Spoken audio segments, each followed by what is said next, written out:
Come on. Come on. Yeah. Morning, everybody. Trust everybody is set. All right. Well, good morning again. Thank you for joining us, and a special thanks to Administrator Whitaker of the FAA and Administrator Pekoski of the TSA, both for joining us today and for their excellent leadership and the partnership of their teams. We are a week out from Thanksgiving, and TSA is expecting a potentially record-breaking holiday travel season. If recent experience is any guide, these will likely be some of the busiest travel days in U.S. history. While there are, of course, some factors that affect travel, especially the weather, that are truly out of anybody's control, we can take and have taken a number of steps to make travel better. The efficiency of flights themselves, the facilities at the airport that you use before and after you're on board, and, of course, the new expansive passenger protections that we have secured in the event that your travel is disrupted. The Biden-Harris administration is soon coming to a close. The presidential transition is underway, and this may be one of the last times that I'm with you here at DCA. So I want to take a moment to remark on what we have been able to do since we got here, starting with something that I think is all too easy to forget, which is the condition of the U.S. aviation sector 4 years ago when President Biden took office. It was still the midst of the pandemic. The airline industry had, all right, now we can all hear me. The airline industry had been brought to a standstill by the onset of that pandemic.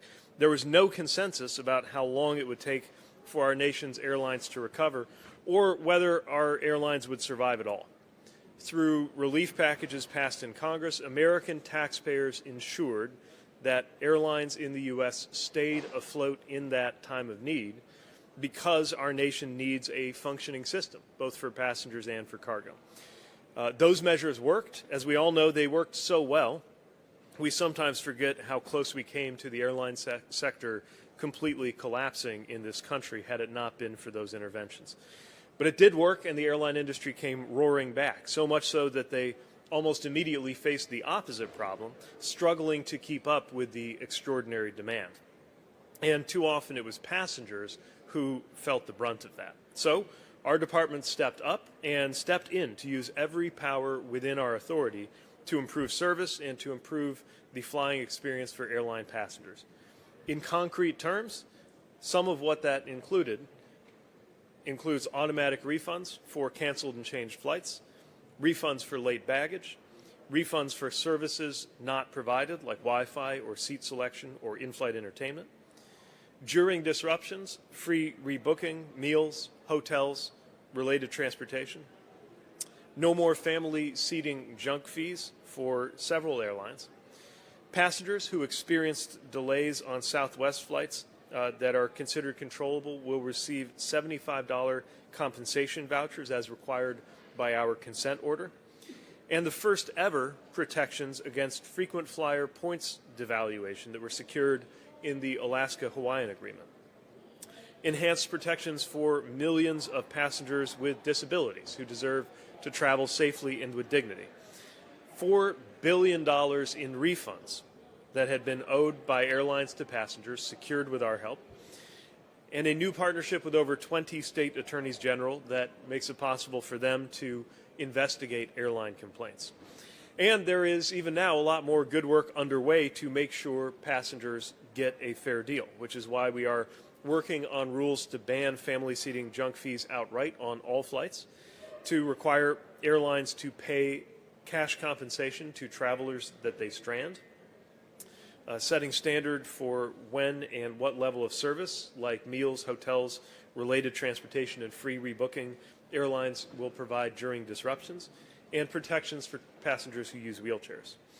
We're fighting in court for our rule requiring airlines to tell you up front what fees they charge, a common sense measure that the airlines are still suing to overturn. Investigating Delta Airlines and others for meltdowns that took place this summer. Scrutinizing airline privacy policies to make sure that they are not unfairly using passengers' personal data. Probing the 4 largest airlines' reward programs amid concerns that they could be devaluing points, hiding prices, charging extra fees, or making it harder for smaller airlines to compete. Examining the state of competition in air travel and what practices or problems might be limiting flight options, making flights more expensive, or otherwise making it painful to fly. In sum, our administration has overseen the largest expansion of airline passenger rights and enforcement in the history of our department. During the busiest air travel years in the history of our country, with some of the lowest rates of flight cancellations in over a decade this year. At the same time, we have also made historic investments in our aviation infrastructure to make sure that the U.S. airspace maintains its status as the safest, most efficient, most complex airspace in the world. The fact that the safest way to travel in the world is to enter a metal tube with dozens or hundreds of other people and be propelled through the air by highly flammable liquids at nearly the speed of sound, sometimes miles above the surface of the ground, that is the safest form of travel we have, I think represents a civilizational achievement that we all too often take for granted. That achievement is hard-earned and renewed every day by the efforts of everyone involved in our aviation system: air traffic controllers, pilots, flight attendants, TSA personnel, ground crews, so many people at the FAA and other workers who power our commercial aviation sector. And if you have been through an airport lately, you've also noticed some construction underway. Thanks to President Biden's infrastructure package, we are modernizing airports with the first ever federal funding program for front-of-house projects alongside the more traditional investments in things like radars and control towers and taxiways.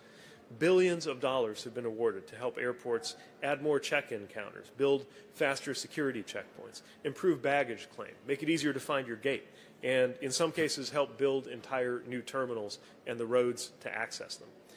To date, we have invested in nearly 1,500 airports across this country, some on projects where they've already cut the ribbon on a finished project, while others are just getting underway. We also continue to call on Congress to give FAA the long-term, stable funding that it needs to modernize equipment and ensure smooth operations far into the future through mandatory funding for their capital accounts.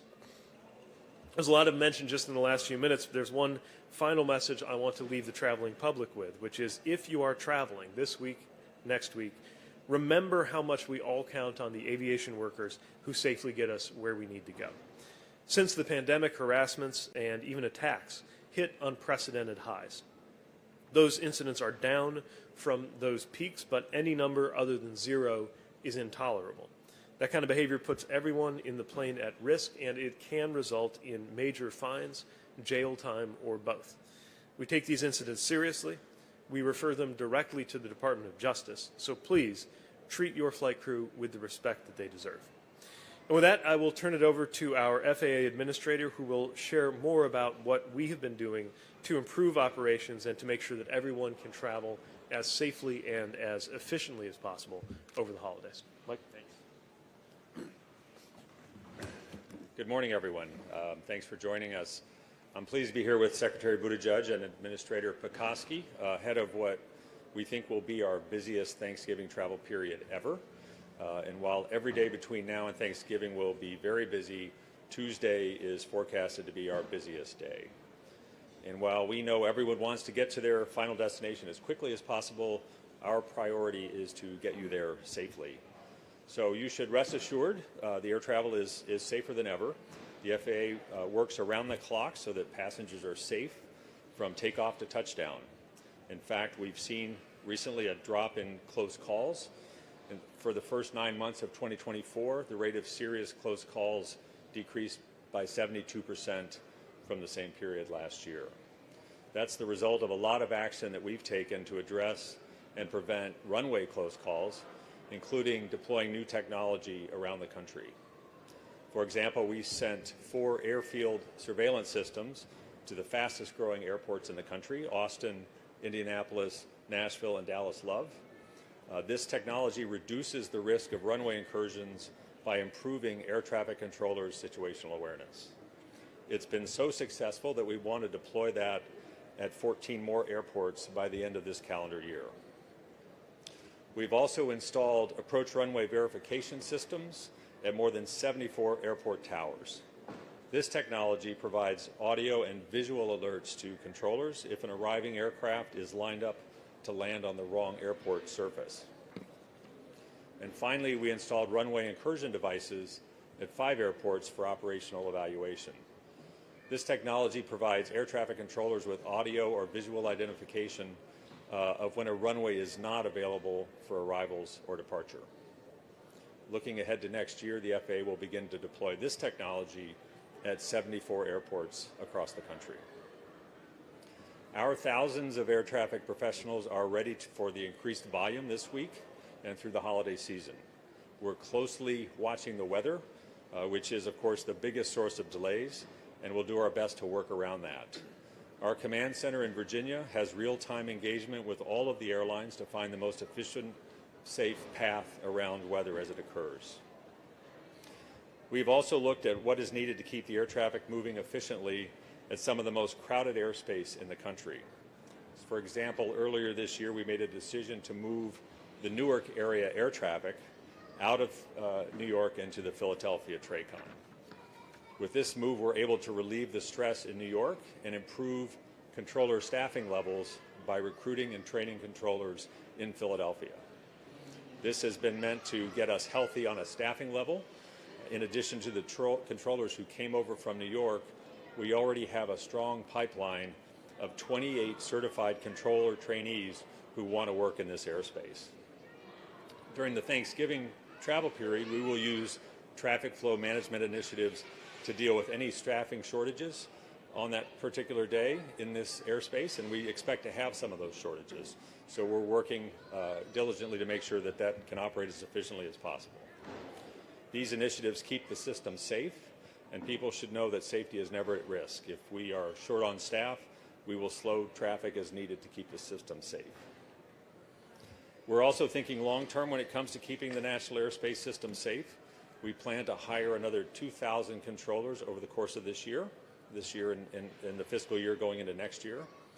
We're also investing $4 billion in 400 airports around the country to improve their infrastructure.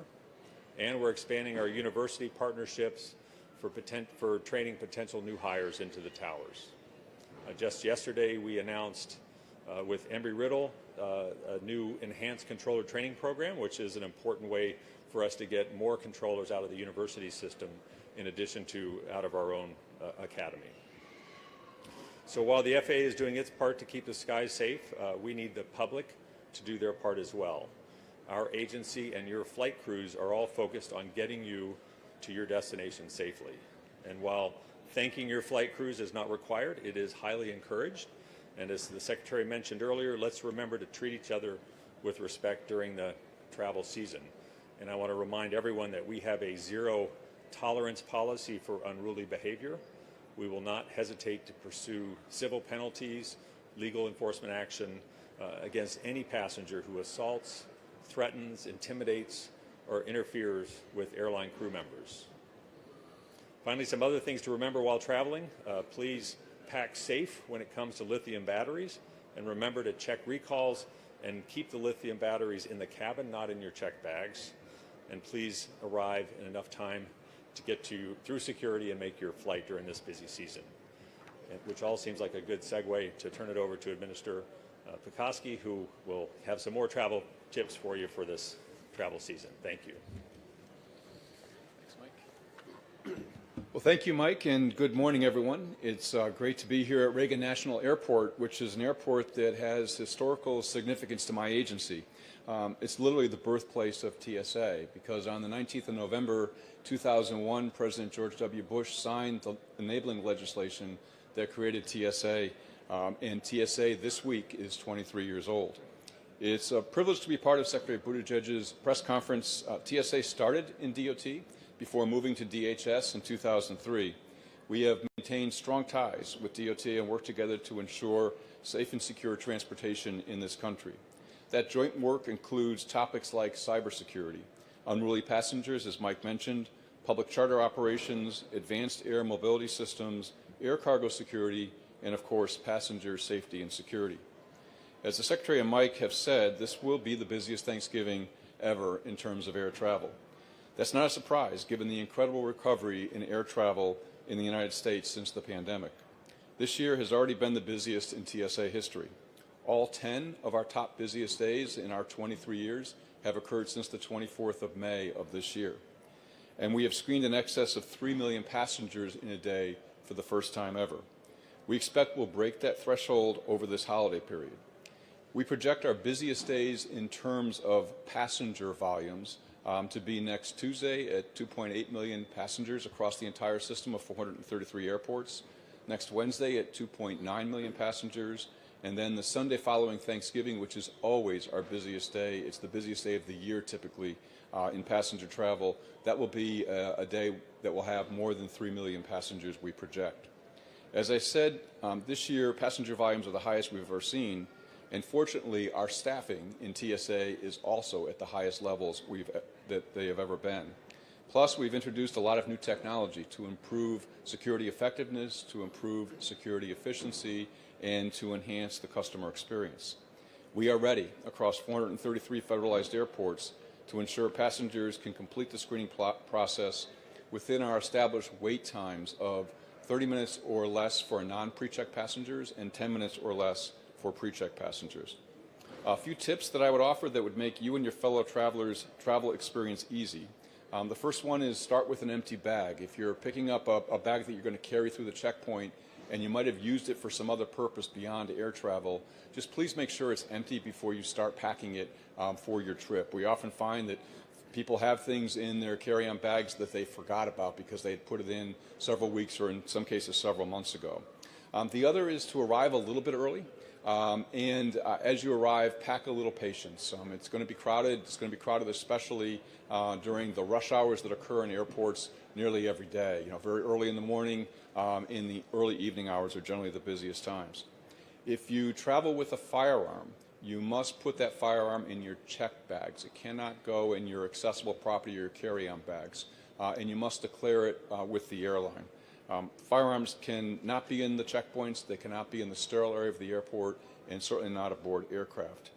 Just this year, we have detected over 6,000 firearms already, and that is a costly mistake for people who introduce firearms into the checkpoint in terms of money, because it results in a civil penalty, also in terms of their time, also in terms of the safety of everybody in that checkpoint operation. And so I would just encourage people, if you travel with a firearm, you can absolutely do it. It just needs to be in your checked bag. The other piece of advice I'd offer you, if you have a question, and really this is the holiday where people generally have the most questions about what can I bring. And literally, if you go on the TSA website, super easy to remember, tsa.gov, there is a special tag for what can I bring. And you can put what you want to bring into the search feature, and it will tell you whether you can bring it in your accessible property through the checkpoint or whether you can bring it in your checked baggage. So I'd encourage everybody to use that feature. Another one that I would offer is we have a texting feature. If you text Ask TSA, no spaces, you will get an answer back from us very quickly with the same kind of questions. Hey, can I bring a turkey, for example? Can I bring stuffing into the checkpoint operations for screening? While it won't be a benefit this Thanksgiving, I would just offer that to future-proof your convenience in follow-on travel as early as the December holidays, consider one of the Trusted Traveler programs like Global Entry or PreCheck. Visit tsa.gov to enroll or dhs.gov. Either site will take you through steps that will bring you to our enrollment vendors, and you will have a much more convenient experience. As I mentioned, TSA PreCheck passengers generally wait 10 minutes or less. Typically, it's in the sub 5-minute wait times for that service. TSA PreCheck provides 5 years of membership for about $15 a year. So it's basically covering the costs we incur to operate the program, but I think it's a very good investment for people who might want additional convenience in their travel. All year long, but especially at Thanksgiving, I am thankful for the work the entire TSA team does to ensure your travel is safe and secure. I am thankful for the strong partnerships we have with our colleagues at DOT and FAA, with the air carriers, and with the airports. We all work hard every day to ensure a seamless, safe, and secure travel experience. Please consider offering your thanks to our dedicated frontline workers as you travel over the holiday, whether it's a gate agent, a flight attendant, your pilot, or a transportation security officer. Thank you, and now we will turn it over to questions, please. Thank you.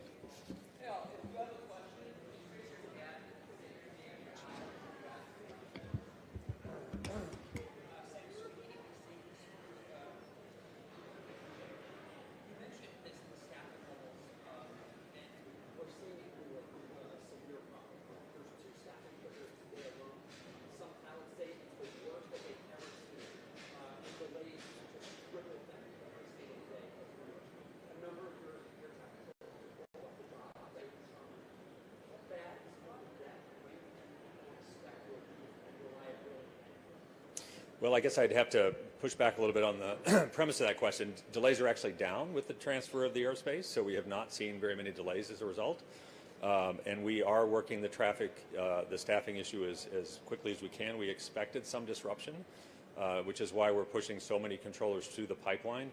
We have never been able to get this kind of a pipeline for staffing Newark when it was in New York, and so we're very optimistic we're going to get through this with minimal delay. So we work very closely with the airlines. They've understood that there were going to be some bumps in the road. They haven't been any worse than we anticipated, and the delays are actually down year over year.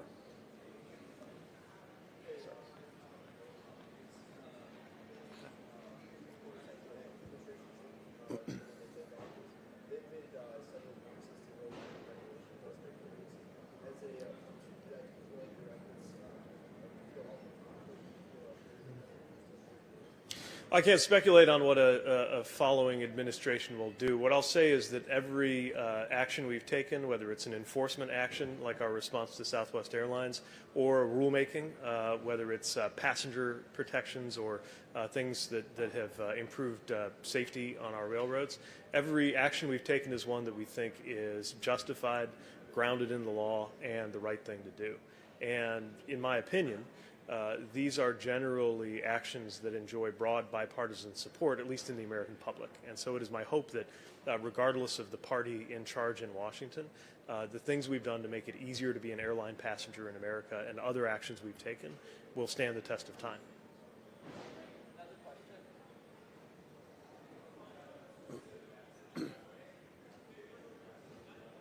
Sorry, a little louder.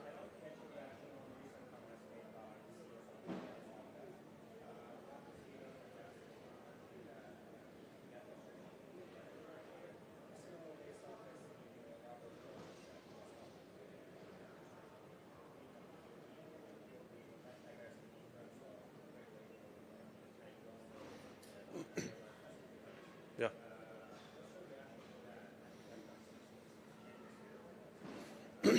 Yeah, so I know that some airline CEOs have expressed hopes that the next administration will be less passenger friendly and more corporation friendly than this administration. I can't speculate on whether that's true or not. What I will say is that the passenger protections we have put in place deservedly enjoy broad public bipartisan support. So while they might be hoping that a future administration will eliminate those passenger protections, I've got to say that the feedback we've gotten from the public has been universally supportive. I just don't run into a lot of people who are against the idea that you ought to get an automatic refund without any hassle, for example. Now, of course, both of those airlines have also been investigated or have been on the receiving end of enforcement actions. I'm sure that's not been a pleasant experience. But the enforcement action that we took with regard to Southwest is one that did right by passengers and I think sent an important message in the industry. Likewise with Delta. Now let me be clear, the Delta investigation is still ongoing, so we don't have any conclusions.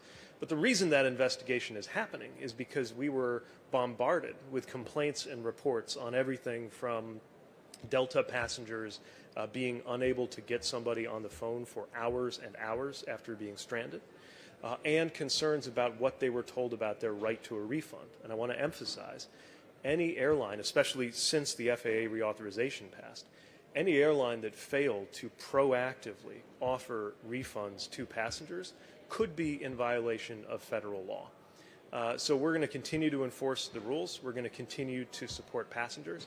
And if I were an airline CEO, which a quick examination of my personal finances would validate is not the case, but if I were, I would spend more energy on taking care of passengers and direct less energy at my regulator. Secretary, do you still think the decision of administration to block the Spirit jet pilot is the right one, given that they filed for bankruptcy? In the past, you, Administrator Whitaker, are you planning to stay around beyond January 20th and still during the transition period and talk about the talks with Boeing and their efforts to get the process? So yes, we believe we did the right thing, that was the right thing to do given the market and given the law. And I continue to be concerned about concentration in this sector in general. I think we've demonstrated we're not fundamentalist about this. We came to terms, for example, on the Alaska-Hawaii merger. And I want to note also that flights continue, of course, on Spirit as they go through that bankruptcy, far from the first time that has happened to an airline operating in the U.S. Mike? Thanks, and Shep, I think that was 6 questions instead of 2. But on your first point, Dave and I were talking downstairs that he and I are both in somewhat of an unusual circumstance that our terms transcend administrations, and Dave has been through this process at least once. He and I have spoken a little bit. I haven't, so I'm looking forward to engaging in this process in the transition, and I was pleased to see that the DOT position was one of the early fills, so I'm looking forward to working with the incoming secretary, and right now we're focused on safety and trying to make this transition as smooth as possible. On Boeing, we have continued to monitor the situation. We still have folks on the ground, even through the strike that was ongoing, and of course now they will be ramping up production, which has its own challenges. We are working closely with Boeing to make sure the safety management system is driving their actions during that process, and we know that is the driving force. We will continue to have our regular engagement and work very closely with them, and I plan to visit shortly out there to resume our CEO level meetings going forward. Thanks.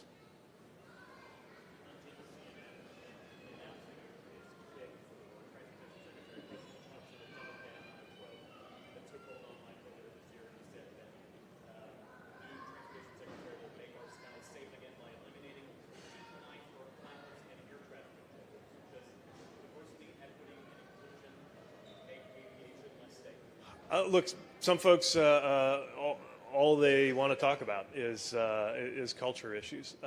We have always been guided by the founding principles of our department, including a commitment to safety. Look, the opposite of diversity is uniformity. I don't know why anybody would be rooting for that. We want to make sure that we have great opportunities and that they are fair for anybody who wants to work in the aviation sector. And we've been able to encourage that in a way that is true to our North Star, which is safety and performance. Do you think the president-elect is propagating misinformation? You know, I'm going to, the time for the campaign has come and gone. We're focused on making sure that we do our job well for the remaining 2 months. Unlike the administrators, there's a very clear finish line for my tenure here. We're going to sprint through the tape on getting grants out, getting rules finished, and then the next administration will do whatever it's going to do. And any advice for the person taking your job? You know, I reached out to Mr. Duffy yesterday to congratulate him on getting what I believe is the best job in the federal government. I let him know that upon confirmation he'll be working with some of the, in my biased opinion, the best men and women in public service, and that there is a great tradition of former secretaries from either party rooting for the success of the department long after they leave, and I hope to be part of that tradition.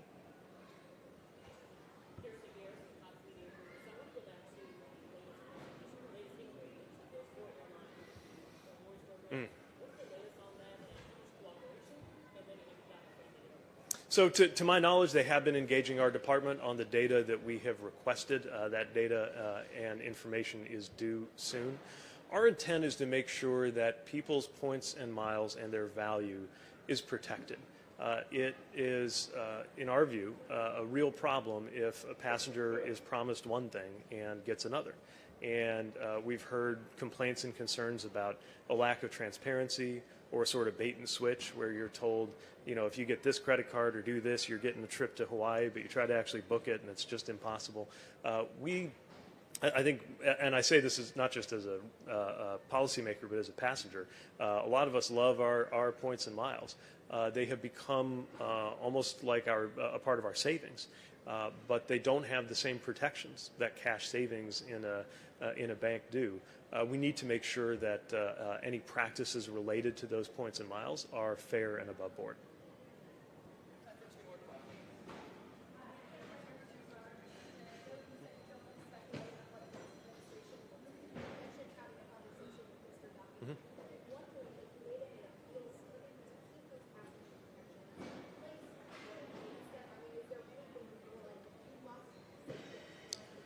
There's only one secretary and one administration at a time, and the next administration will act as it sees fit. I will emphasize that so much of what we do is or ought to be among the most bipartisan or nonpartisan realms of domestic policy. I think that's true in the infrastructure we're building around the country.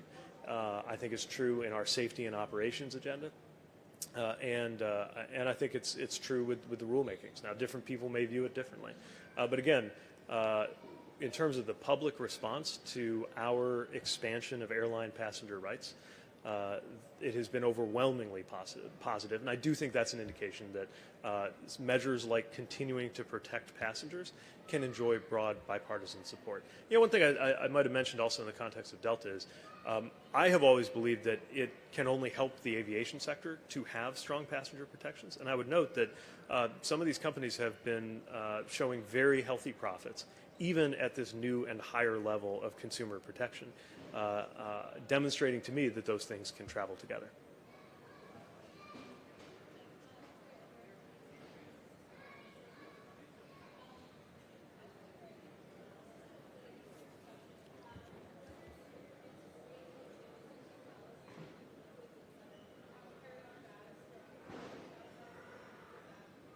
Yeah, no, we sure do. And we've been investing in that technology now for about 5 years, and that's called computed tomography, or CT, or CAT scan X-ray systems. That will eventually allow us, with some additional testing and some software modifications, to relax the liquid limits for passengers. We're not quite at that stage just yet. We want to make sure that we do it as much in alignment with other nations as we can. I would note that CT program, been in place for 4 or 5 years, at the current funding levels, won't be completed until 2042. We have a very, very big system in the United States. We have roughly 2,300 screening lanes, and so it's going to take us a while at current funding levels. But at an event yesterday, I mentioned that we do have contracts in place, and we can't complete that by 2031 if we had the funding to be able to do it. Thanks. All right. Thanks, everybody. Great. Thanks. I have a question. What's the answer to the turkey? Can you bring a turkey? Yes, you can. Frozen or